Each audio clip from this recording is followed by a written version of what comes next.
Bonjour et bienvenue dans cette correction vidéo du bac blanc de mathématiques de la filière de bac professionnel du lycée de l'Aule. Alors, exercice 1. Une entreprise pharmaceutique souhaite commercialiser un nouveau médicament pour lutter contre le taux de cholestérol total. Elle réalise donc une étude auprès de patients ayant un taux de cholestérol total trop élevé. Elle relève leur taux de cholestérol avant et après utilisation de ce nouveau médicament. On donne en annexe A les taux de cholestérol des patients choisis avant la prise de médicaments sous la forme de données brutes non triées. Allons voir ça. Données brutes non triées, les voici. Voilà plein de taux de cholestérol totaux qui sont... voilà, c'est juste balancé en vrac. Et ensuite, on disait en annexe B, les taux de cholestérol des patients choisis après la prise du médicament sous la forme d'un diagramme en bâton. Donc ce qu'on a vu les données en vrac, c'était les taux de cholestérol avant la prise du médicament. Et en annexe B, le taux de cholestérol après la prise du médicament, où cette fois on nous le donne en grammes par litre sur cet axe-là, et les effectifs qui correspondent. Donc par exemple, il y en a combien qui ont 1,6 g par litre? Eh bien il y en a 5. Donc là, c'est des données qui sont traitées, qui ne sont plus mises en vrac comme avant. Alors, première question. Le tableau ci-dessous est issu du site internet machin. Donc, cholestérol total, une valeur normale, c'est strictement inférieur à 2 grammes par litre. Et après, on vous parle d'autres choses, mais vous avez bien vu que nous, ce qui nous intéressait, c'était le cholestérol total. Donc, une fois qu'on sait ce que ça veut dire à une valeur normale en cholestérol total, c'est-à-dire moins de 2, et ben c'est bon, on n'a plus besoin du tableau. On a déjà tout le reste, là, on s'en fiche. Déterminer le pourcentage de patients qui présentent un taux de cholestérol anormal avant puis après la prise du médicament. Alors, je passe juste à la page d'après pour avoir un petit peu de place. Donc, alors, avant le médicament, donc, pardon, avant la prise, donc combien de personnes avant la prise sont à 2 grammes par litre ou au-dessus? En fait, si vous regardez bien les données, tout le monde quoi. Donc en fait, avant la prise du médicament, 100% des 36 patients ont un taux de cholestérol anormal. Après la prise, alors après la prise, combien de patients ont un taux de cholestérol qui est égal à 2 ou supérieur à 2?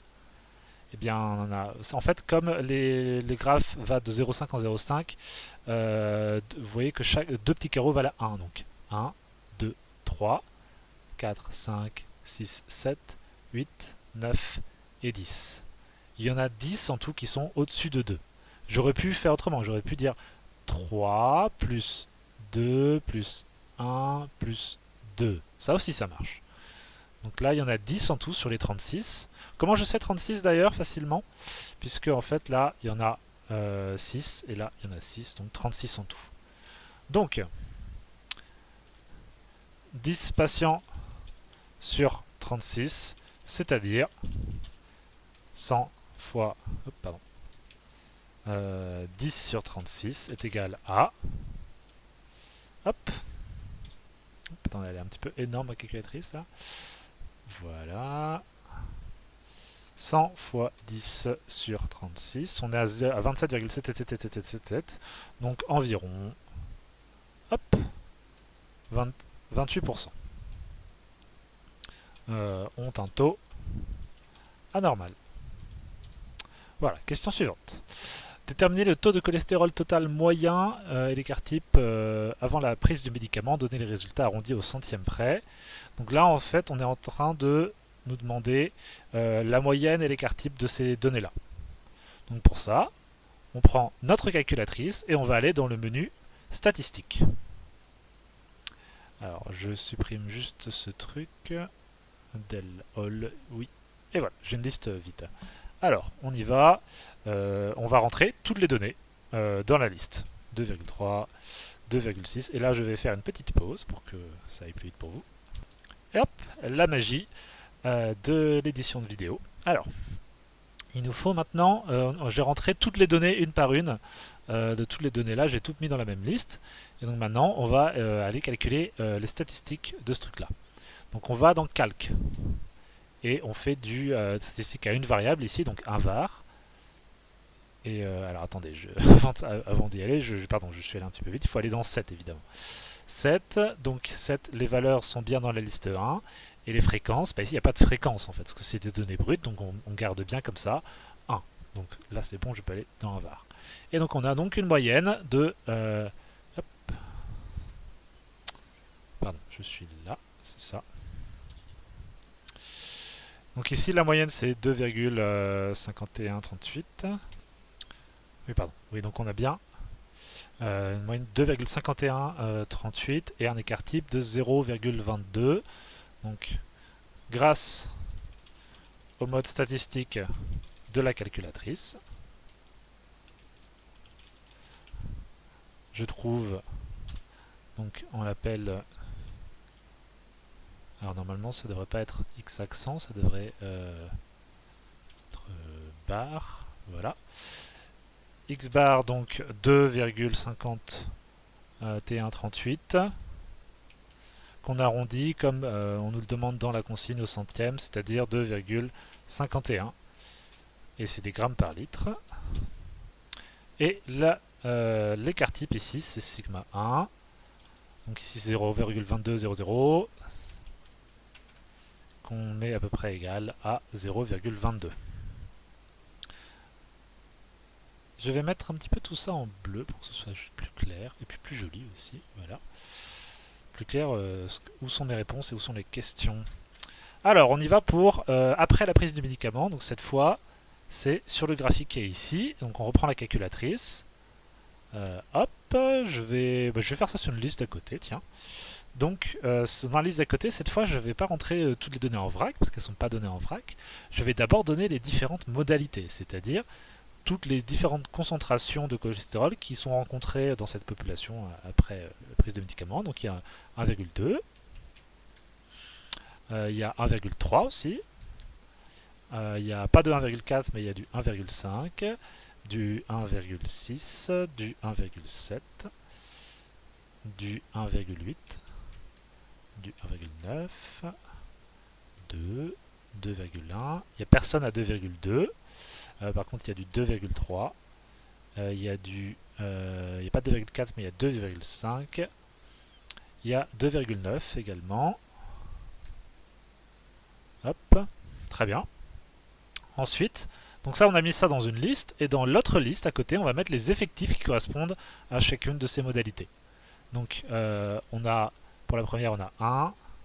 Ensuite, 3, 5, 5, 4, 4, 4, 3, 2, 2, 1 et 2. Voilà, d'où c'est sorti ces valeurs-là. À chaque fois, je regardais la hauteur de la barre, l'effectif de la barre, et j'ai noté ça. On y va. Maintenant, je vais régler. Maintenant, mes modalités sont en liste 2 et mes effectifs sont en liste 3. Donc dans 7, je viens dire mes valeurs ne sont pas dans la liste 1, elles sont dans la liste 2. X et mes modalités ou mes fréquences, parce que pour la calculatrice c'est un petit peu pareil, ce n'est plus juste 1, maintenant c'est plus des données brutes, donc il faut qu'on lui donne une liste, et la liste c'est la liste 3. Et j'y vais, je fais egal, et je fais un var, et je trouve une moyenne de 1,81. Hop, on remonte. Donc je recopie juste exactement ça pour pas trop m'embêter. Je remplace juste 1 par 2. Hop. Tac. Et donc, la moyenne, ici, c'est 1,8039. Hop. Attendez. Hop. C'est-à-dire à peu près égal à 1,81 grammes par litre. Et l'écart type ici c'est 0,3924, 3923 et des poussières, et ce qui est à peu près égal à 0,39. Au passage, on voit que dans la question d'après, donc pour la suite de cette étude, on prendra les données suivantes et la moyenne 2,5 et écart type 0,2, 1,8, 0,4, ça correspond bien aux valeurs qu'on a trouvées, donc c'est plutôt bon signe. Donc comparer les valeurs des moyennes avant et après la prise du médicament. Donner une interprétation de sa comparaison dans le contexte de l'exercice. Bien, on voit que la moyenne, elle baisse assez fortement. Pardon, hop. La moyenne du taux de cholestérol total passe de 2,5 g par litre à 1,8 g par litre. Donc, donner une interprétation de cette comparaison dans le contexte de l'exercice. Donc, c'est une forte baisse qui indique le contexte de l'exercice. C'est quoi? En fait, on vous a dit, c'est une étude sur le cholestérol. Il y a un nouveau médicament qui est testé. Donc, si le médicament fait que la moyenne passe de 2,5 à 1,8, ça indique que le médicament semble avoir un effet sur le taux de cholestérol. Comparer les valeurs des écarts types avant et après la prise du médicament. Alors, l'écart type passe donc. Hop. Pardon, je m'embrouille un petit peu. L'écart type passe de 0,2 à 0,4. La dispersion des valeurs double. Donc ça veut dire que l'efficacité du médicament n'est pas très régulière, dans le sens où ça veut dire que le médicament il a fait beaucoup baisser les concentrations de cholestérol de certaines personnes, mais en fait il y en a pour qui ça n'a pas vraiment baissé. Donc ça veut dire que même si globalement la moyenne est descendue, eh ben, ça n'a pas marché pour tout le monde. On peut dire cela n'a pas marché pour tout le monde. Ensuite, 4. L'entreprise juge qu'elle est susceptible d'avoir une autorisation de mise sur le marché si ce médicament remplit les deux conditions suivantes. Le taux de cholestérol total a baissé d'au moins 20% après la prise de ce médicament et au moins 3/4 des patients ont un taux de cholestérol appartenant à l'intervalle, donc x2 moins sigma 2, point virgule, x2, x2 plus sigma 2. Donc ça c'est les valeurs après la prise du médicament. Ce médicament remplit-il la première condition? Justifier la réponse. Donc le taux de cholestérol a baissé d'au moins 20% après la prise de médicament. Là, ce n'est pas dit, mais ça sous-entend qu'on parle de la moyenne. Donc on va essayer, on va faire un test. Qu'est-ce qui se passe si la moyenne baisse de 20%? Avait baissé.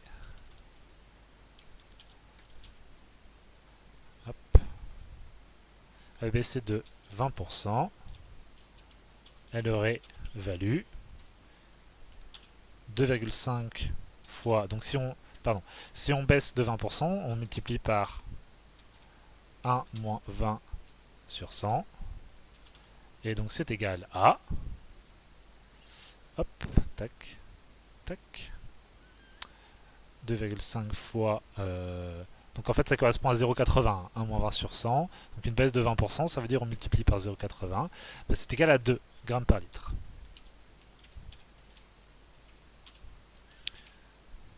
Il semble que le médicament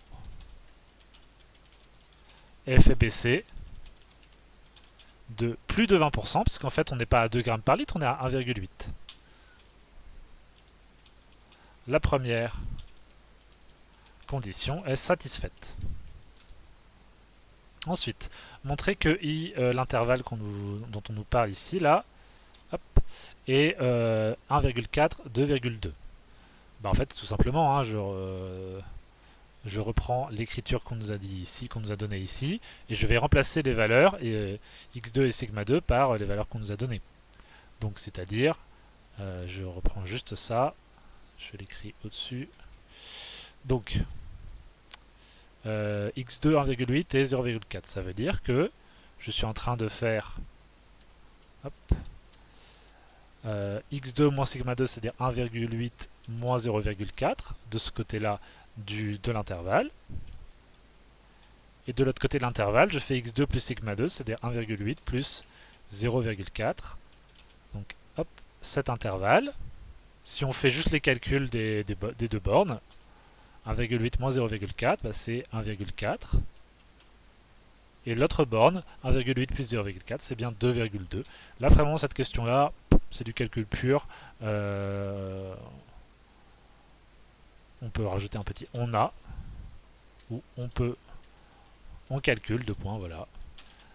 Tout simplement. L'entreprise peut-elle espérer obtenir une AMM pour ce médicament? Justifiez votre réponse. Donc l'AMM, on a dit qu'il y avait deux critères. Le premier critère, c'était que ça avait baissé d'au moins 20%. Là, c'est oui. On l'a montré. Et il faut montrer qu'au moins 3/4 des patients ont un taux de cholestérol appartenant à cet intervalle, c'est-à-dire entre 1,4 et 2,2. Donc, est-ce que 3/4 des patients sont là-dedans en termes de taux de cholestérol? Eh bien, on y va, on va compter. Entre 1,4 et 2,2, il y en a combien? Eh bien, il y en a 1, 2. Donc là, il y en a 5. Donc, encore 5, donc 10. Il y en a donc 14, 18, 22, 25 et 27. En tout, ça fait 27 patients qui sont entre 1,4 et 2,2. C'est nos deux bornes. Donc là, on a 27 patients sur 36. Est-ce que ça correspond à 3/4? On peut le calculer vite fait. 27 sur 36, ça fait 0,75. Et en fait, on est pile à 3/4. 0,75, c'est 75%, c'est vraiment pile 3/4 de 36. Donc, dans le diagramme, on dénombre 27 patients dont le taux de cholestérol appartient à l'intervalle I. Cela correspond exactement à 75% de 36, soit bien 3/4 des patients. Donc là, c'est juste parce que ça se joue à un patient, mais c'est bon. La deuxième condition est respectée. Tout comme la première qu'on a montrée à la question 1. L'entreprise peut espérer obtenir son AMM.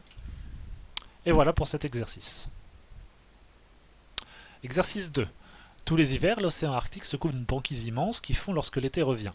Grâce à des satellites, les scientifiques peuvent mesurer tous les jours la surface totale de cette banquise. Ils ont obtenu la courbe ci-dessous pour l'année 2017. L'axe des abscisses correspond au nombre de jours écoulés depuis le début de l'année.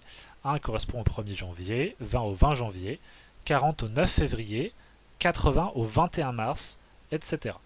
L'axe des ordonnées est donné en milliers de kilomètres carrés, donc 8000 signifie 8000 milliers, soit 8 millions de kilomètres carrés. Et on a donc le graphique de la surface de la banquise en fonction du jour de l'année. Quelle était la surface minimale de la banquise au cours de l'année 2017? Alors, je vais juste dessiner donc la surface minimale, elle est ici. Et je dessine un petit trait un peu horizontal. Voilà, hop.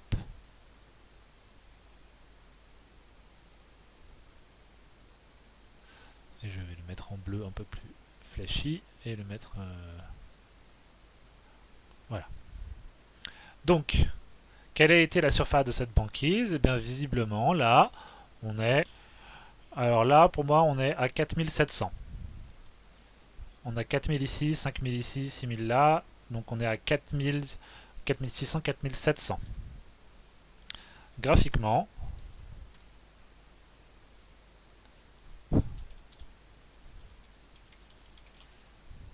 je trouve que la surface minimale est 4700 milliers de kilomètres carrés, soit 4 700 000 kilomètres carrés.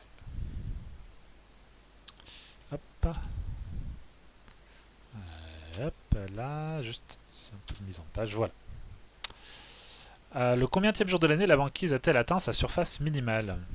Bien, on reprend un petit trait. Et hop là, la surface minimale est là. Ça correspond à quel jour ici? Eh bien, moi, donc là, je pense que pour moi, ça correspond à, hop, à 255. Parce que 240 est là, 260 est là, on est à 255, quasiment exactement pour moi. Hop.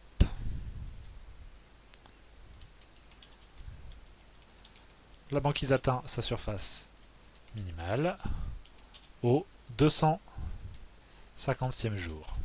Si vous voulez calculer la date auquel ça correspond, vous pouvez, mais c'est pas ça qui est demandé. Combien de temps dans l'année la banquise fait-elle moins de 10 millions de kilomètres carrés? Alors 10 millions de kilomètres carrés, ça correspond à 10 000 milliers. Donc si je reprends un petit hop, trait que je mets à 10 000 milliers, je trace tout du long du graphique, et ça correspond donc à on passe en dessous de 10 millions ici, et on repasse au-dessus de 10 millions ici. Alors je change juste la couleur de ces petits traits là pour que ce soit un petit peu plus clair. Ah alors attendez, la couleur est là. Voilà.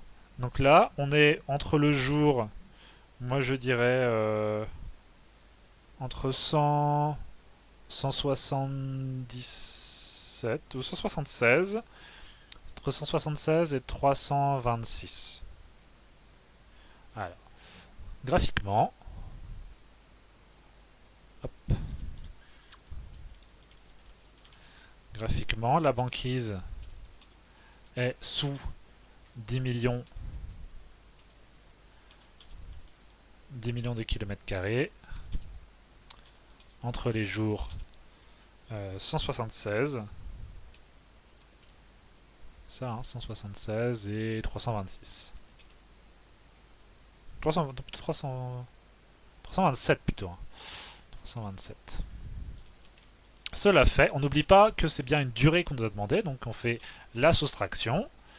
327 moins 176,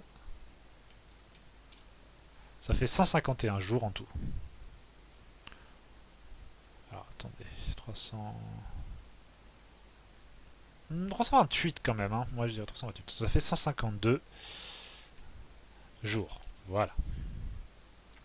Voilà pour ces questions-là. C'était purement la lecture graphique. Pour mieux comprendre les variations de la surface de la banquise, les scientifiques aimeraient disposer d'une fonction dont la courbe ressemble le plus possible à ce qu'ils observent avec les satellites. On appelle ça un modèle.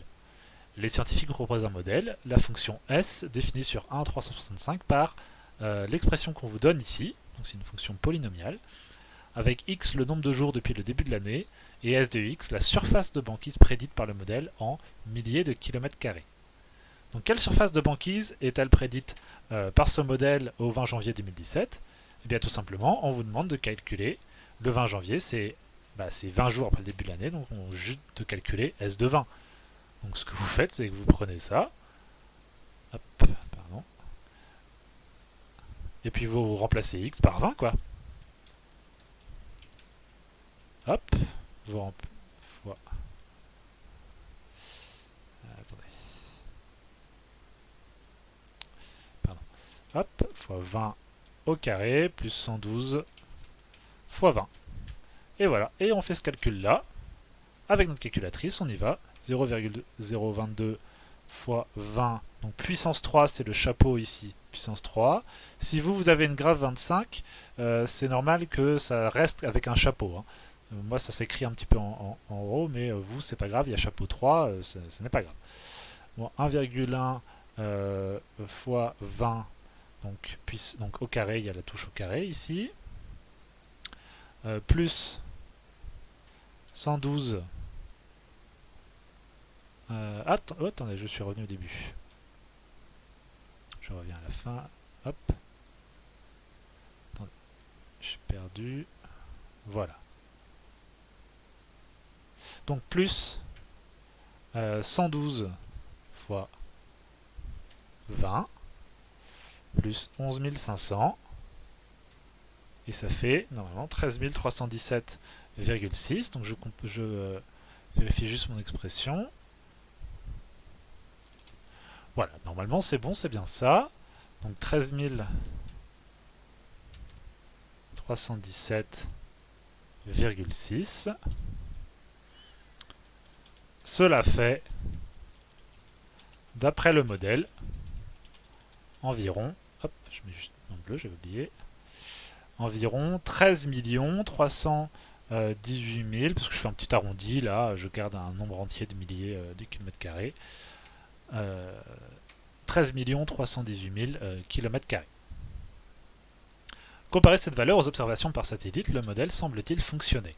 Donc on a 13 318 000 milliers, et ça c'est le modèle, et les observations par satellite, elles nous donnent au 20 janvier, 20, on a 13 000 ici, bah on est à 13 400 environ, hein, 13 300, 13 400. Donc en fait, ici on peut dire, hop,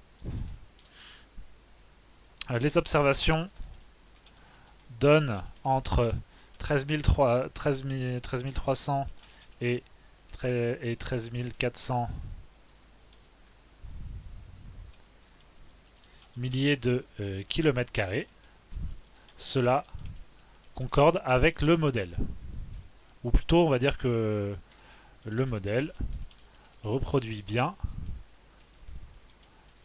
cette valeur. C'est-à-dire que on a une fonction à qui on donne le nombre de jours et qui imagine ce que ça peut être la banquise à ce jour-là. Et on voit que par rapport à ce qu'on a vraiment observé, et ben pour l'instant ça marche bien.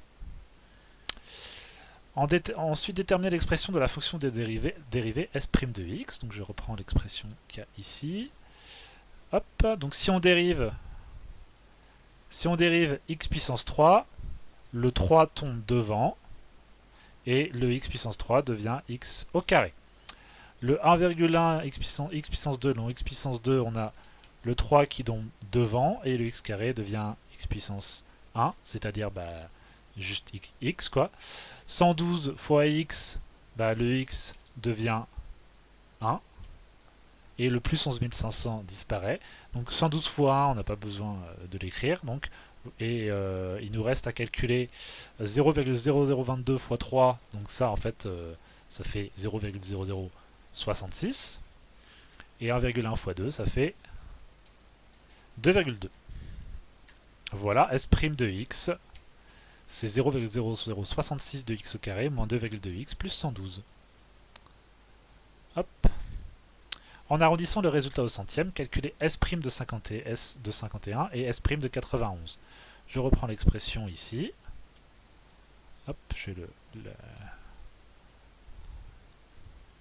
Donc on veut s' de 51 d'abord. Donc on remplace x par 51.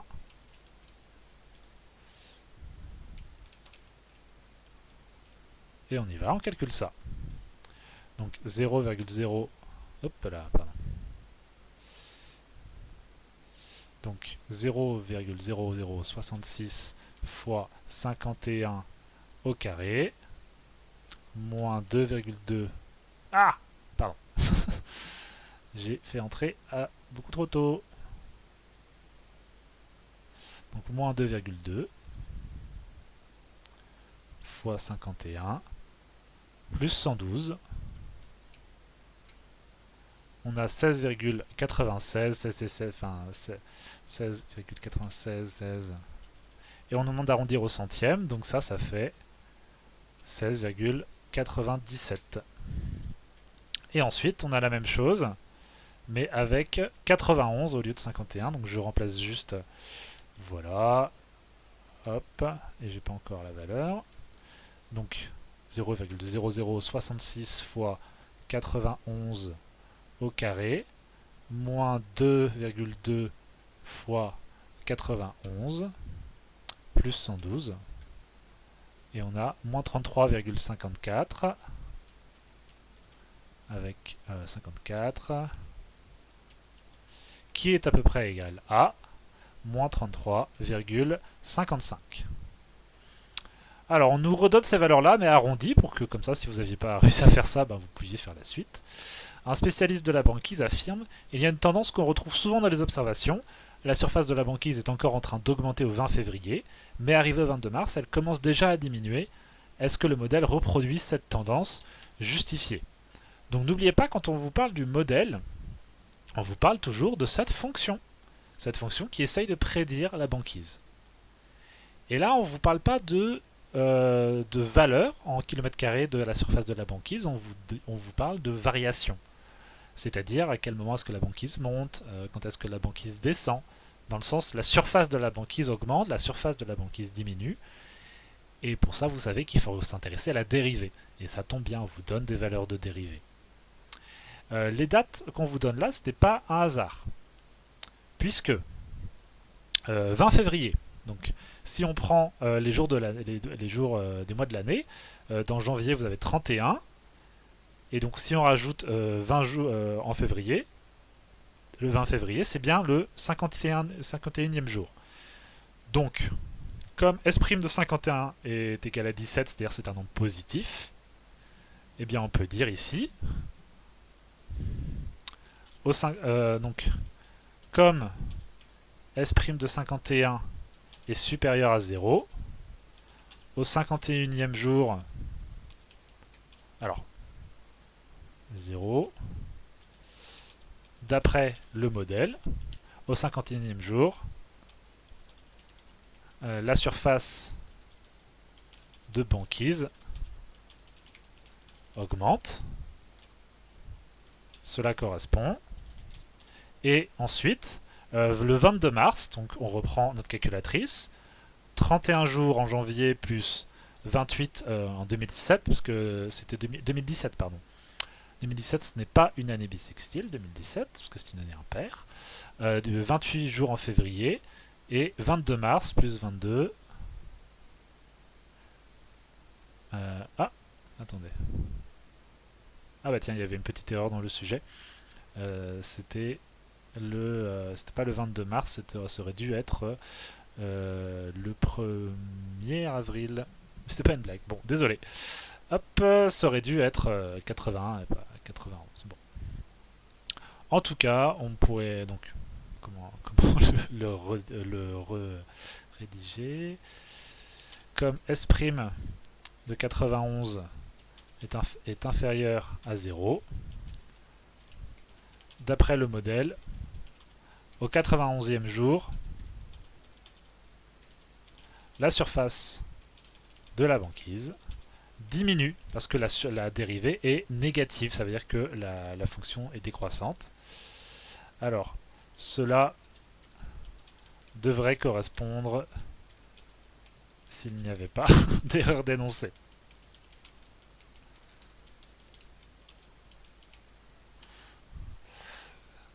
Donc 50e jour, j'ai juste précisé, donc c'est 20 février.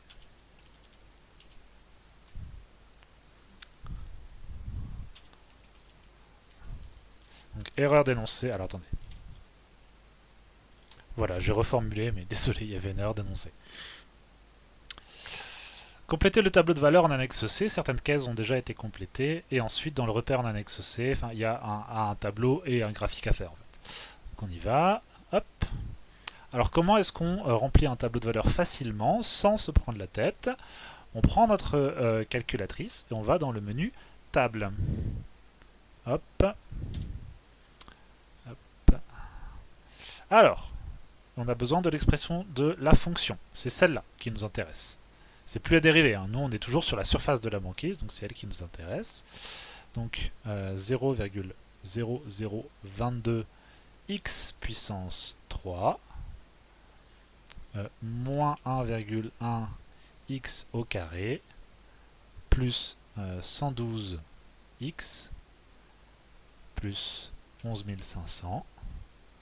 Hop. On veut un tableau qui commence à 20 et qui finit à 360. Donc 7, un tableau qui commence à 20, qui finit à 360 et qui avance de 20 en 20, visiblement. Hop, et dans table, on y va. et on a les valeurs. Donc on l'avait déjà calculé ici, 13 317. Hop. Ensuite on va chercher 120. Donc 12 901. Ensuite 160. 10 271. Ensuite 200. 7500. Ensuite 240. 5433 si on arrondit à l'unité. 280.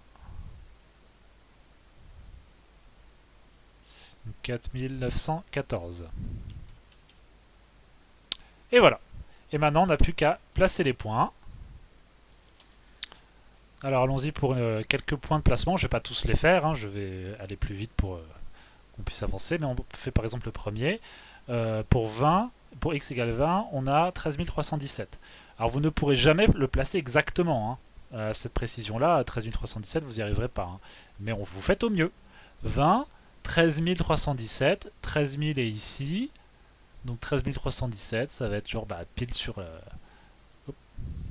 Voilà, excusez-moi. Ensuite, 40, c'est 14 361. 40 ici, 14 361, donc à peu près ici. Et hop, et on continue pour chacune des valeurs du tableau. Allons-y. Et hop, voilà à quoi ça ressemble quand vous placez tous les points. Donc il faut aussi bien sûr maintenant tracer la courbe. Voilà, c'est fait à peu près comme j'ai pu avec mes outils, voilà. Mais c'est à ça que ça ressemble. Donc si on passe à la question d'après. Tac, tac, tac. Choisir parmi les affirmations suivantes celle qui correspond le mieux au modèle proposé par les scientifiques, justifié soigneusement. Le modèle est excellent, il arrive à prédire l'évolution de la banquise de manière très précise. Ou le modèle ne fonctionne pas du tout, il ne correspond vraiment pas à l'évolution de la banquise. Le modèle fonctionne plutôt bien au début de l'année, mais ne prédit pas bien la fin de l'année. Le modèle fonctionne plutôt bien à la fin de l'année, mais ne prédit pas bien le début de l'année. Donc si on regarde la courbe, qu'est-ce que vous diriez avec des observations en pointillés et le modèle en bleu? On voit qu'en fait ça suit pas mal au début de l'année, hein. Là ça s'écarte pas mal, là ça revient un peu, mais en fait là ça part un peu en cacahuète pour la fin. Donc en fait, ici on dit hop,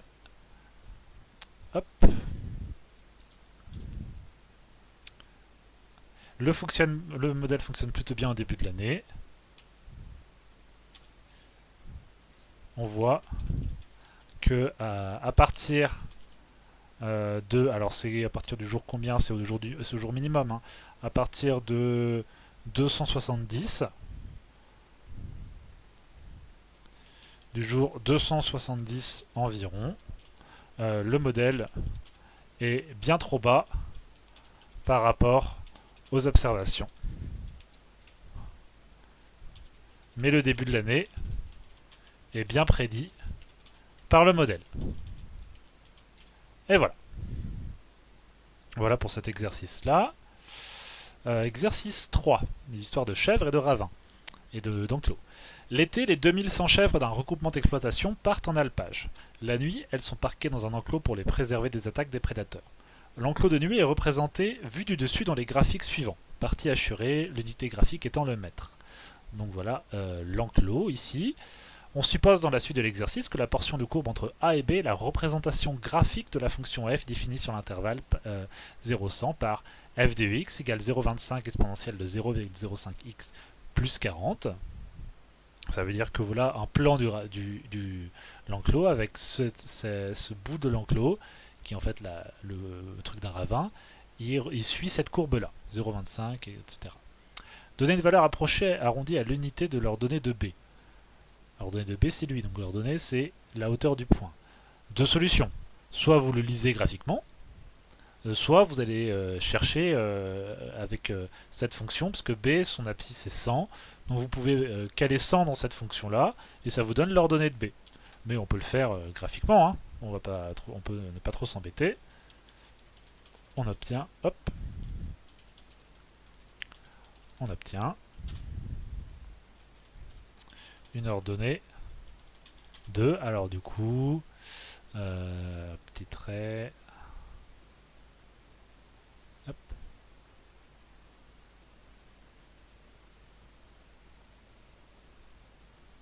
Yeah.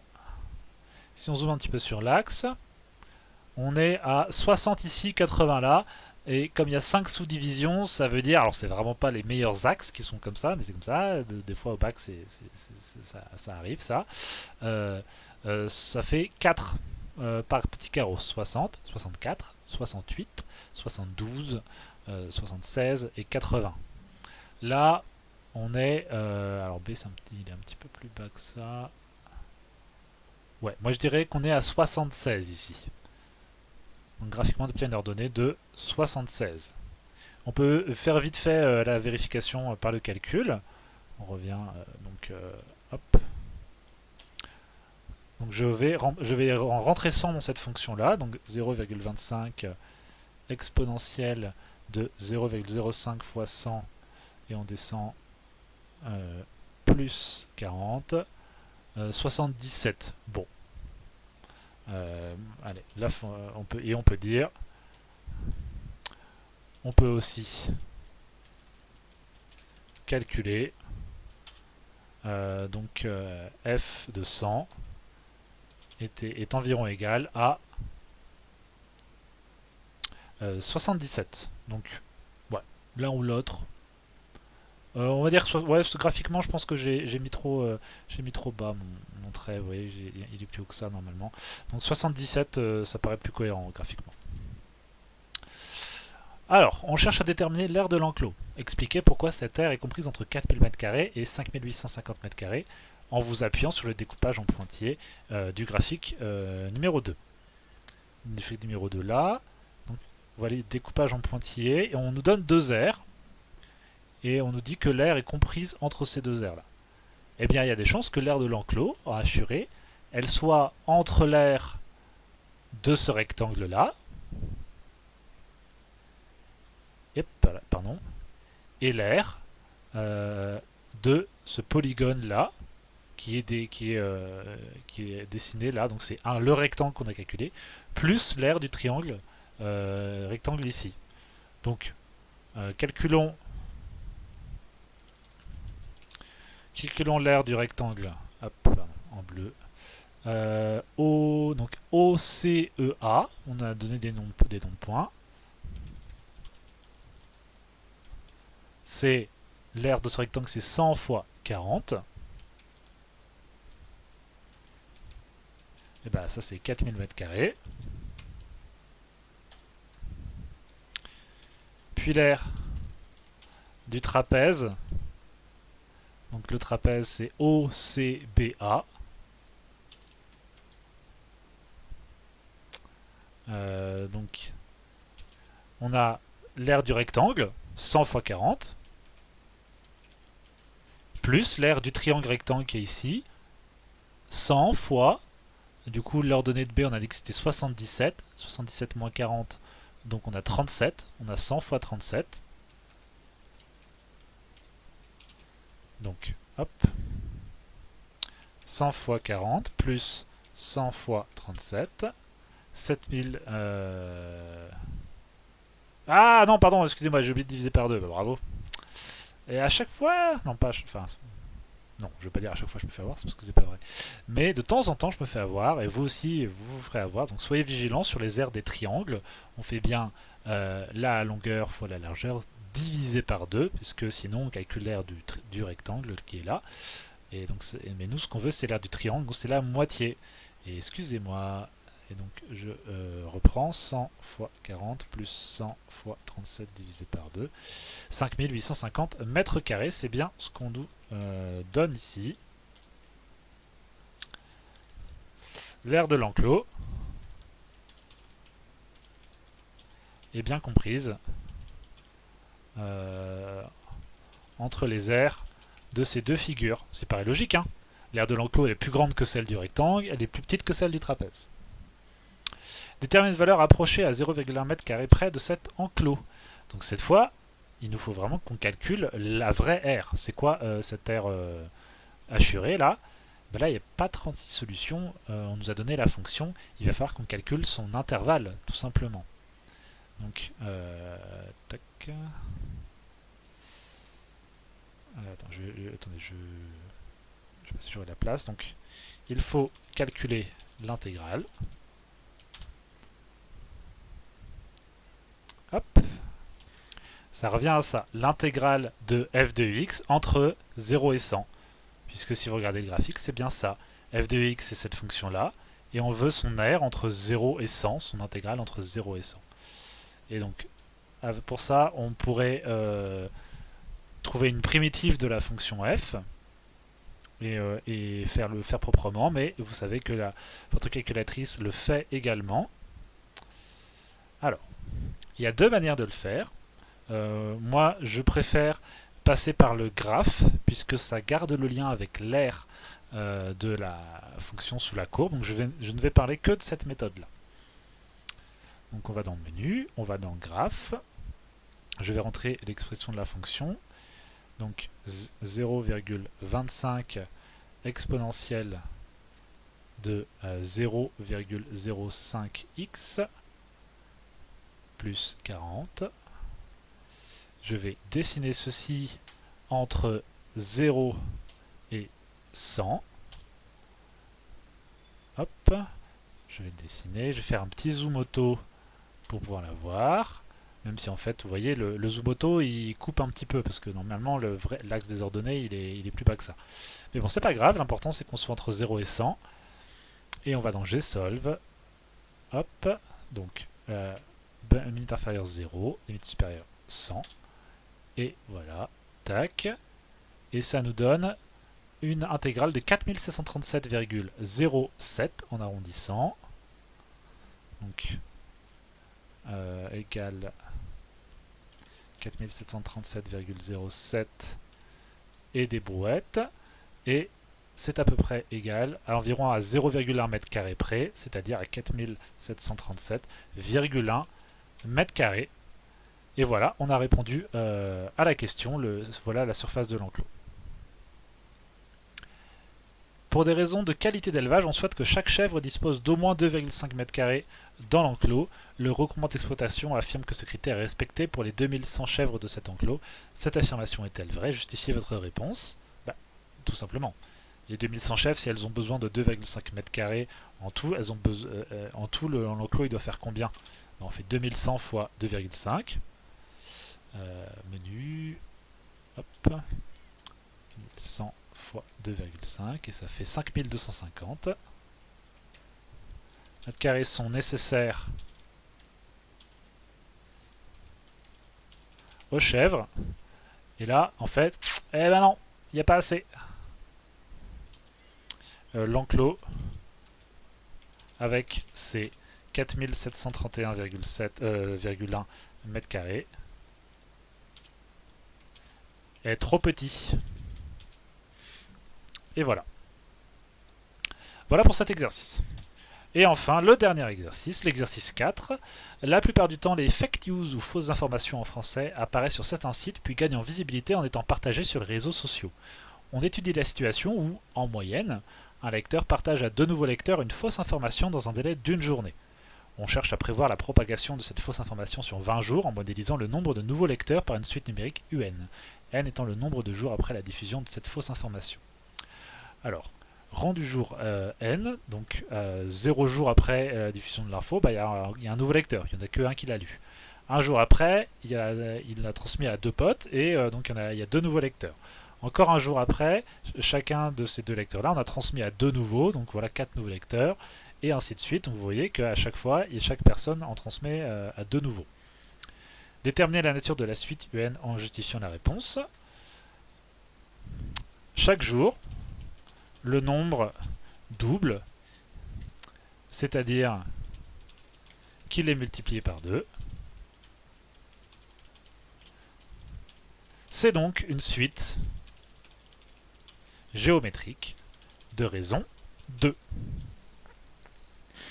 Calculer le nombre de nouveaux lecteurs 4 jours après la diffusion de cette information, c'est facile. 4 jours, c'est un jour après là, et on a dit que ça multiplié par 2. Donc, 8 fois...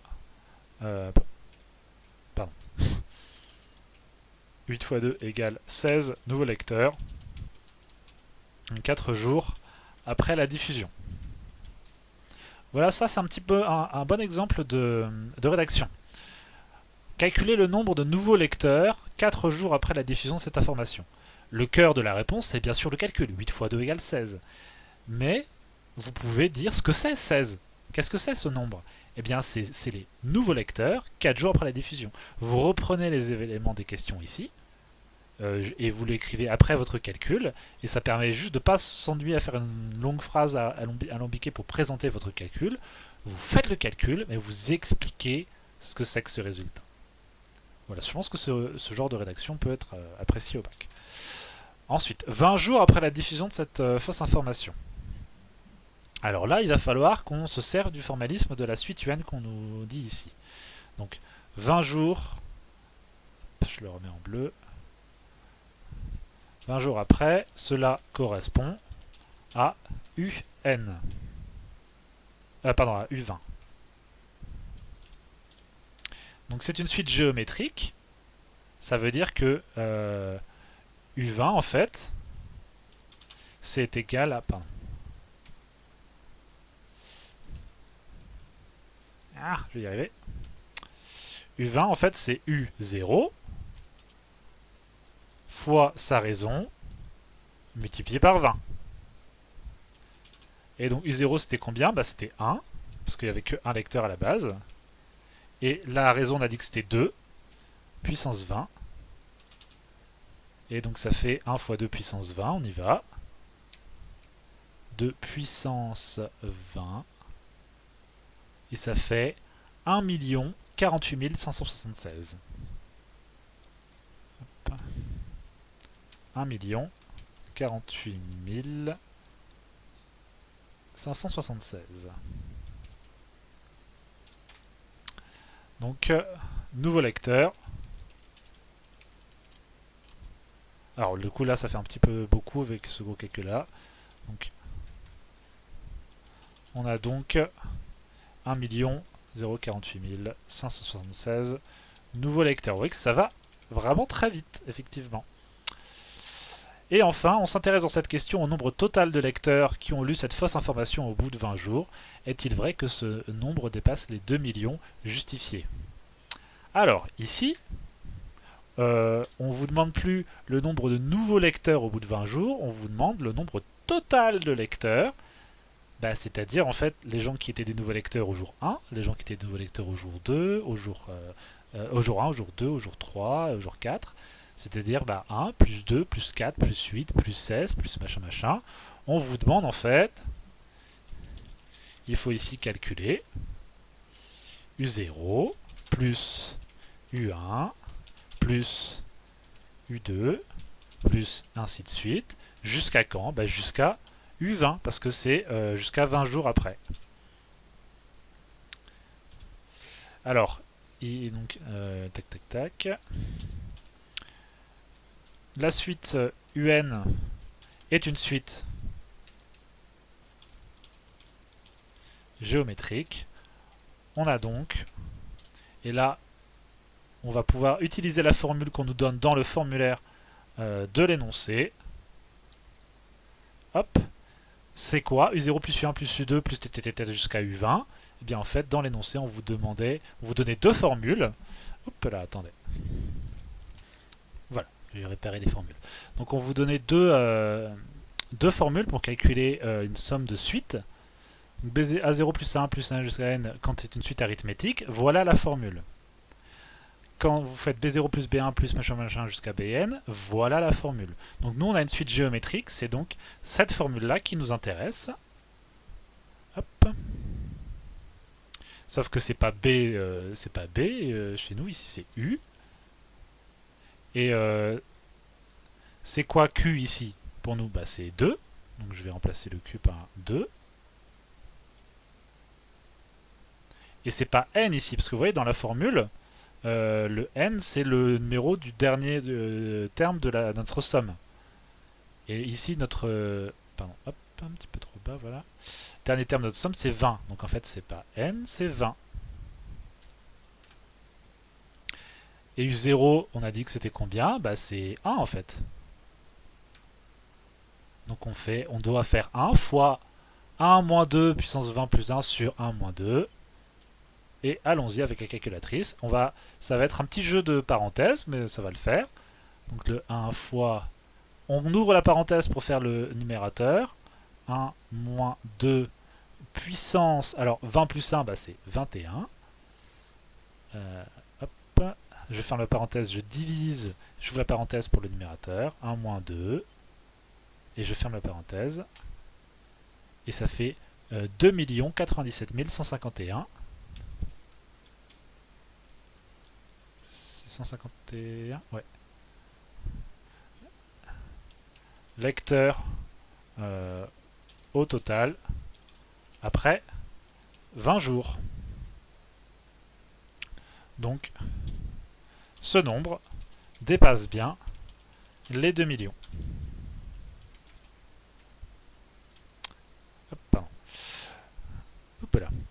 Voilà pour ce sujet. J'espère que cette correction vous a été utile. Et je vous dis à bientôt.